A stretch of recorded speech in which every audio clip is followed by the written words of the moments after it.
Special occasion for you, 10 years of permaculture. I was here before permaculture. I know you were, Dave. When did you come to the community? What year did you arrive? About 83, I think. 1983. God, how old were you then, Dave? Yeah, well, that's what I was going on. I forget how old I was now. You forget how old he is now. Well, you're 87 now, 87 this year. Yeah. So in 83 you would have been, something or other. You certainly weren't a young man, Dave. Oh, no, I haven't been a young man for a long time. So how come you decided to come and live at Crystal Waters at the age of, 70 you must have been? Oh, yeah, I think it was 70. That's right. And I was always a bit of a hermit. Yes. And I was looking for something like this. Something different. Yeah, an alternate. And I started reading alternate papers. Yeah. And this was the home of it around here.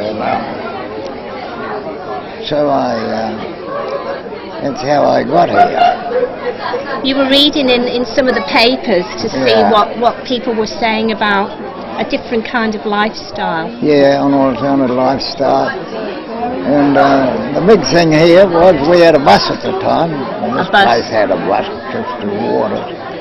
Only took it about 2 years to wear it out, though. Is that because you didn't drive? You didn't have a car? No, I didn't have a car. And you needed some sort of transport? That's right, I had to have transport. So how did you find it when you first came here? What was it like when you first arrived? Was it very hippie?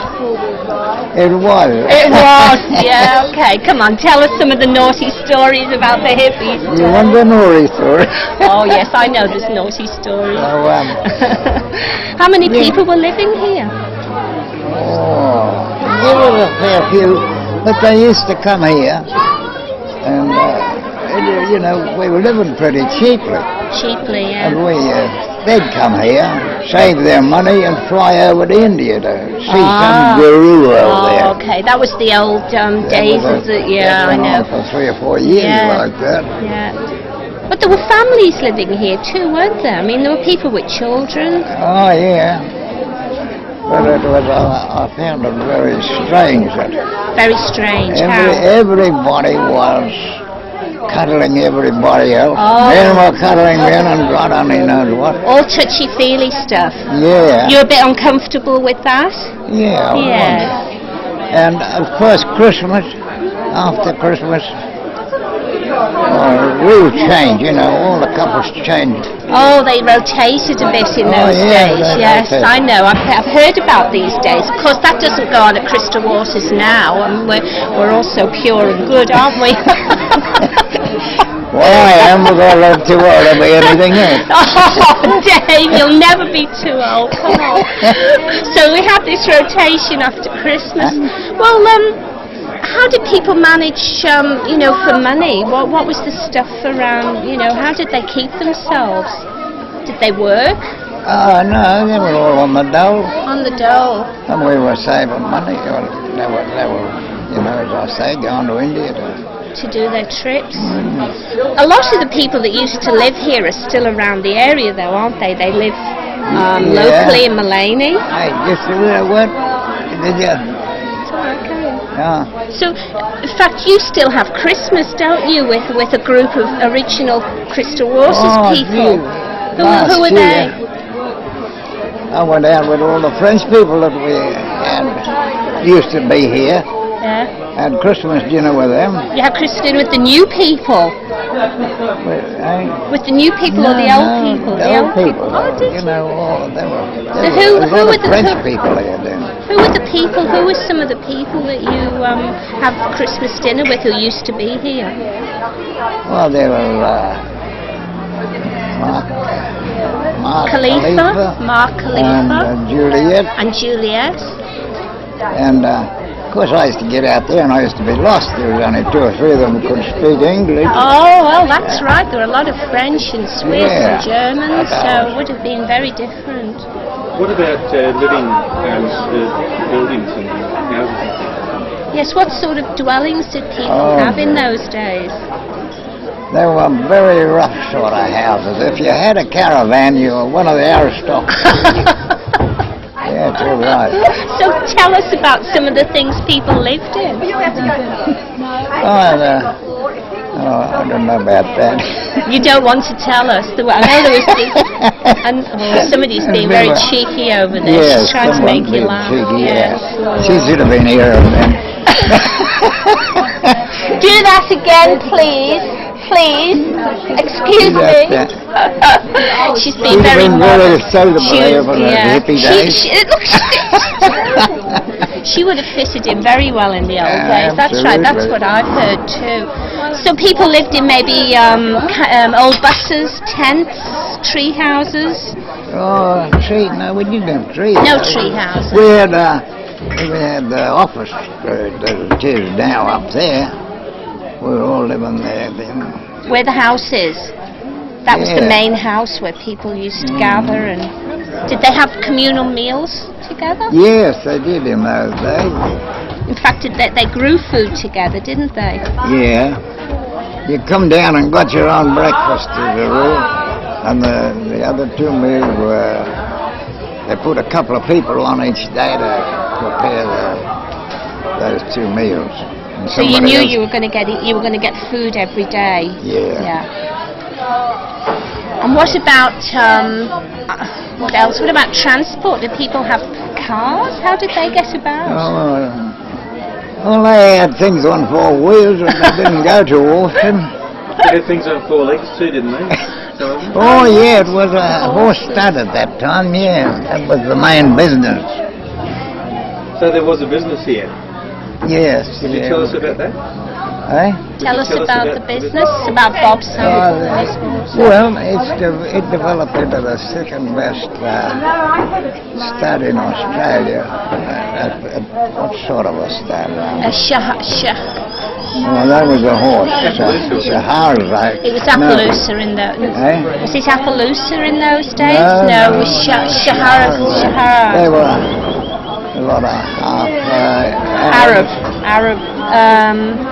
And long distance ride. What do they call them? The endurance horses. Endurance stud. Yeah, it's about the second best endurance stud in Australia now. And that was owned by Bob Sample. Yeah. And he actually, I believe, owned the land originally. Yeah. And he was the person who invited the community, as it were, to come and live on the place and share it with him and his horses. Is that right? And there were a lot of people who were very interested in horses. Yes.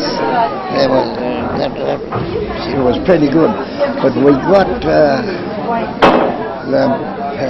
paralysis tick in here. Oh wow! And I think that's why he shifted his horses. Did he? Yeah. And did a lot of people actually ride them instead of having cars? Yes. Yes, there were a lot of riders. Because there were no roads, were there, Dave? There were no roads then. No. They were just tracks. And we had some big horse events in those days here. Did you? We had the quarter, I think, ran from, just about 15 miles up here. What's that down there? And what about festivals and things? I believe that we used to, Crystal Waters used to run a regular festival here down by the river. Is that true?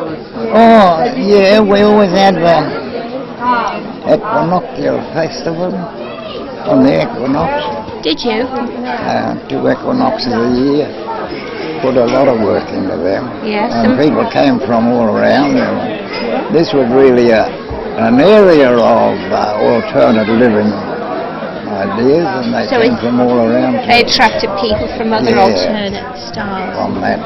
Must have been a lot of fun, Dave. It was. It was a lot of fun. But, so how do you find the difference between, say, those days and these days? What's the big difference, perhaps, that you notice? Oh, I don't know. In those days, there were a lot of people came from the city didn't have much idea of living in the bush, you know. Didn't know how to fall a tree or any other damn thing. They didn't have those country skills, the bush skills that you needed to live out here. And but what about now then? What about the people who live here now compared to them? we do have some organisation now. We're organised. In those days we weren't. Everybody did as they pleased. Do you think that makes it a bit easier to live here with a bit of yeah. Yes. What were meetings like in the old days? Oh no, anyway. Come on, tell us.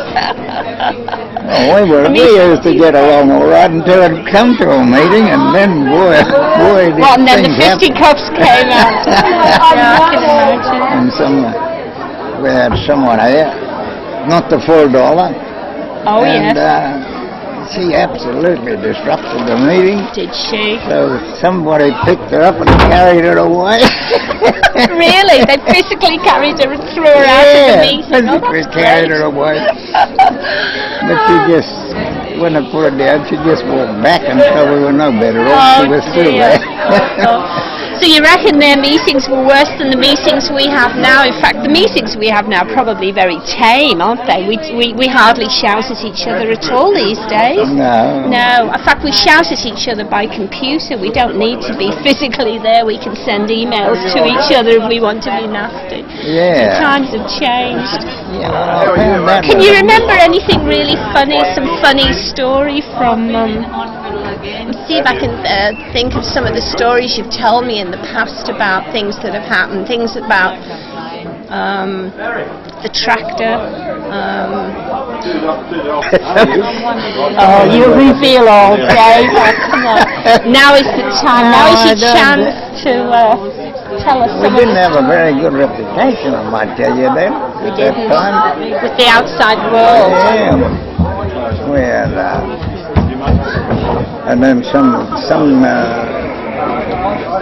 scientists, Indian scientists, came out here and found what do they call it? Disease. An Indian scientist came out. E. coli, what do you call it? Oh, E. coli, that's when it's there's something wrong with the water. Yeah, that's right. That makes people sick. Yeah. And oh dear, what happened then? Oh boy, outside it was all right with us, but outside those hippies, you know, got Indian coming back and bringing diseases back with them. Yeah. That wouldn't have gone down well with the farmers, would it? It did not. And then we found out that wherever you've got animals, you've got this disease. E. coli lives in the intestine of every human being. E. coli lives in the intestine of every human being. But if it gets into the water, it's not such a good idea. Even we ourselves carry it. Yes. So, what about the stories about the bus? Remember when everybody used to go off once a week in the bus? What were the stories about that? That's right, we used to regular bus trip. Down the coast? No, just to Mullaney. Right. Oh, well, Caloundra? No, we didn't go as far as Caloundra. We just went in to get supplies. So the whole community met and went off in the bus? Oh, not the whole community, but enough to carry things out. And of course, when we got home and had to unload the bus, yes, everybody had a bad back or something. They couldn't carry it out of the bus. Oh yeah, there were characters there. Who owned the bus? Where did the bus come from? It was owned by the community. Oh, right. We had an actual community bus. Yeah. They got it pretty cheaply there. It only took us 2 years to wear it out. Only 2 years to wear it out. What happened in the end, Dave, when the old style community came to an end and this new one began? Oh, well, that's when we got permaculture, I think. So what happened? The old community... We were going backwards fast. Yes. So, you felt you were. You felt that the community was going backwards. Yeah. And what happened then? We had no money and didn't know how to get it. And then Max Lindy was had a permaculture Consultancy. Yeah, so we got him in. Bob Sample got him in to see what he could do about it. So the people who were living here then asked Max to come in to look to see how permaculture could be introduced into the community as it existed then. Okay. Yeah, we got him in. And then of course we got organised. Max organised us. And the community had lots of meetings to make decisions about whether they wanted permaculture services to redesign the village. No, I think it was more or less forced on them. Bob, well, I know he consulted with me on that before he got him out here, and then we got... Hold on, we're not... I think we lost that. Yeah. Where were we? So you feel that it was kind of that Bob felt that we just had to go that way. Yeah, he got back there because we were making no money. We were gone. Didn't know what we were doing. How many people were still living here in Crystal Waters at the time the change happened?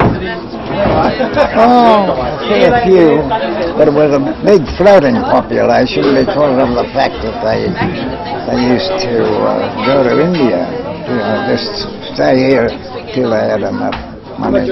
And then they'd go and do a trip somewhere. And I think we spoiled the kids, you know. It was there was a sort of a let out. If you played cricket with the kids or something, you were right. You know. You didn't have to do that any was work. all you had to do. Ah. Didn't need to work for any more than that. So there's a few people who are a bit slack in helping the community to move forward. Yeah. And that made it difficult for it to develop. Oh, yeah, some of them. That's all they did, played with the kids, put their feet under the table, had meals prepared for them and all the rest of it. Jesus, it was heaven for some people. It's not your style, Dave. Not quite. No, you like Somebody had to do something. Yeah.